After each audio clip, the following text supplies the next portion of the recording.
Hello, it's Jimmy. Today I want to talk a little bit, in very brief, about how and why I was able to retire at age 44. How and why can get quite expanded, but I'm going to try to say a little bit in brief because it's kind of the whole basis for this channel. There are some aspects that I will expand on later, or at least that I'd like to. I don't know if anyone else wants to hear them, but it's good for me to explain what's going on. There are, of course, many variables that come into play at about the same time, so it's kind of hard to extract everything at once to put it in video format that won't put people to sleep after 7 minutes. Most people, at least in America, do not spend a lot of time thinking about personal finance. There was a study done by Motley Fool a couple years ago, and I believe it was about 2.3% of Americans do daily planning for their budgets. And most people don't even bother looking at retirement planning until they get closer to the age of 65. And of course, in my opinion, that's a little too late to get serious about it. And obviously, I started a little bit earlier than average. A lot of times, the planning becomes reactionary, usually due to a sudden job loss, or perhaps their company is going to retire them, not necessarily during a time frame that they want. And I think the last time somebody wants to be let go from a job or offered early retirement is when the economy takes a downturn. I wish I could find the stat, but I did read something years ago that about only a third of people that retire do so when and how they want to. Many folks need to retire because of medical reasons or to take care of aging family members. For me, early retirement came down to simply planning for it. It wasn't something I had set out to do when I was in my 20s, but that's pretty much when it started. I took great interest in the subject of personal finance and retirement, and I did my homework, and I did make some mistakes along the way. However, I think opening a Roth IRA at the age of 21 was probably one of the smartest moves that I had done. I did my best to avoid debt and then eliminated it completely. In fact, getting to a point where I shun it. I do not like it. I will not use it. Sound like Dr. Seuss. I feel I've done a pretty good job planning for retirement and doing the things that are necessary. Of course, spending a little bit more time than the average person, but again, I do have quite a bit of interest and fascination with personal finance, so therefore I'm probably a little ahead of the curve, not necessarily because I'm trying to outpace anybody, but that's just kind of my own personality. Of course, when I was younger, I started thinking that I would probably retire around the age 65 or so. At that time, even, I didn't think that there'd be anything left of Social Security, and I really still don't plan on having it. Not that I truly believe it won't be there, but if it is, it's just going to be gravy. I started seeing something very interesting happening around 2015 when I got very serious about eliminating debt, and that was that I had funded my retirement accounts to a point where they kind of were on their own without adding any additional contributions from me. They would hit the target goal that I had set up without any intervention, so long as the world didn't completely collapse. Once all our debt was paid off, we were essentially saving our take home income at about a 50% rate, which is fairly extraordinary. Although some people in the FIRE community may say that's wimpy and it should have been 90 or 99%, but that just wasn't happening. I think 50% was pretty reasonable. During the time of the coup, we were saving pretty aggressively. We were taking full advantage of any corporate matches from our companies and fully funding our Roth IRAs. Any cash that was left over, we were stuffing into the market through a mutual fund. I saw that the markets were down.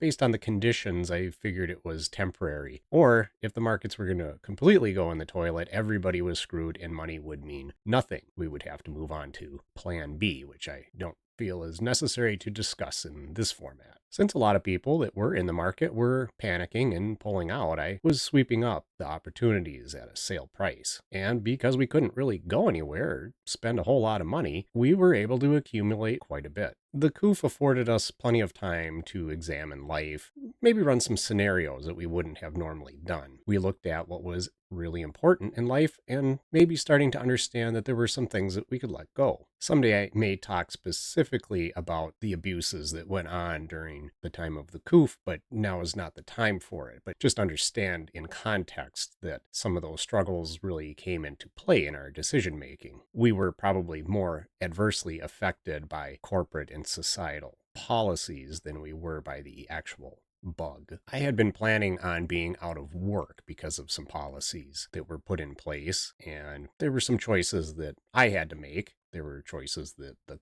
corporation had to make. Not knowing exactly how the outcome was going to be, I stockpiled a lot of cash, some of it going into the market, like I had said. Now, fortunately or unfortunately, I wasn't terminated as I fully expected I would be. I have some theories as to why I was spared. I won't go into that now, but we'll save that juicy bit for later, but it does tie into the finances and estate planning that we were doing at the time. Well, I stayed at my job, but I completely lost all respect for the company and, more importantly, a lot of respect for my coworkers because a deadline came and some of our coworkers were cut loose. And because I was not, I think they were under the assumption that perhaps I had taken some of the measures that were proposed by our company, which of course I had not. And so I heard a lot of negative talk and some pretty harsh comments about the people that were let go. Things like, well, perhaps people that didn't take the jab shouldn't be receiving any health care. So if they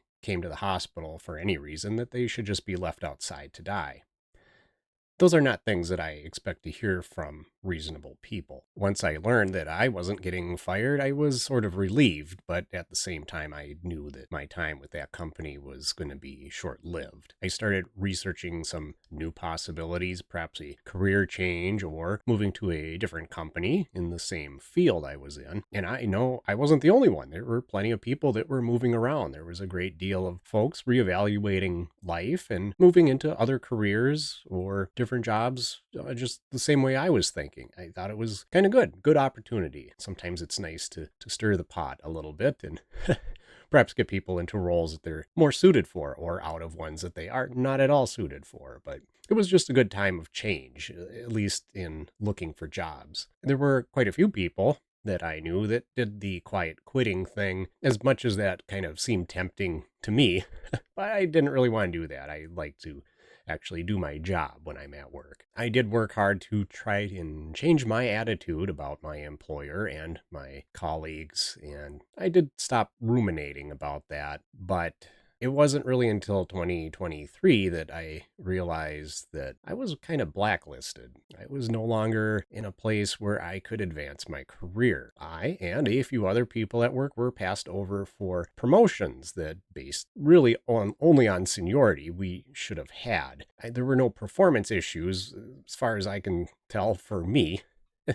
If there were, my reviews certainly didn't reflect that. And for a few other people that got passed over, I know they were outperforming me. They certainly should have gotten their promotions. So I realized that I wasn't going to be able to stay there. Well, I put a date on my calendar and took care of the things that I needed to at work and at home. And we started preparing for my departure. Now, of course, I didn't tell my employer until about 2 weeks before. Just because of the nature of the work that I did, it's quite possible that once you give your announcement, then that will be your last day. So I had made preparations well in advance. I didn't even really look for jobs outside anymore. I realized that I could just leave work. And now full-time work was an option for me, which was quite a relief. We had enough money for the foreseeable future, and I had already taken care of our health insurance or healthcare needs, as you may have seen in another video. If you haven't, you may want to go and check that out. The biggest thing I realized is I wasn't a slave to anybody, and I was free to go. I didn't owe money to anybody or any entity, and I had no contract to keep me in place. I did the planning and research and did the actual work to get to that place where I could leave. There were no theories that I thought about or speculated on. These were solid principles, and I tested them and back tested them and realized that yes, I could leave work, not have a paycheck anymore, and still be fine until I can access my tax deferred retirement accounts. You know that you can't touch those until 59 and a half, or you get your hand slapped with a 10% penalty plus your tax rate. Once I was comfortable with the plan, I put a date on the calendar. That date came and I left and disappeared into the mist, or something like that. In short summary, how was I able to retire early? I planned and I executed the plan, and I had a big pile of cash. That seems to help when you don't have a paycheck coming anymore. Why did I retire early? Because I could. I built in the options in my life that I wanted. I didn't allow others to put those options in front of me. Essentially, I retired because I wanted to, not because I needed to. Well, that's all I've got on that cheery topic today. As always, thanks for watching, and I hope you're having a great day.